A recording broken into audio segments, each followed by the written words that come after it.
Les parents ont fait leur compte. Une classe fermée, ça veut dire des cours de 28 élèves pour 3 niveaux différents.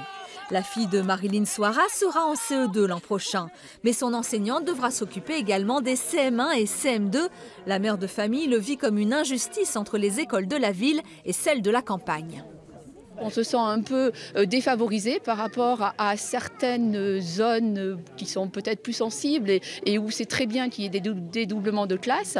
Mais nous aussi, nos enfants ont besoin d'une qualité de vie, d'un confort scolaire pour apprendre et on veut ce confort pour nos enfants. Et pourtant, la ville n'est pas mieux lotie. Là aussi, des classes sont menacées de fermeture, comme à l'école de la Brégère à Limoges. On n'arrive pas à comprendre pourquoi notre école va avoir une fermeture, surtout que les prévisions de l'an prochain et des années à venir au niveau de l'école sont en effectif augmenté, donc ce n'est pas possible de voir ça. Pour limiter le nombre de fermetures, le syndicat SE-UNSA veut que le recteur revoie sa copie.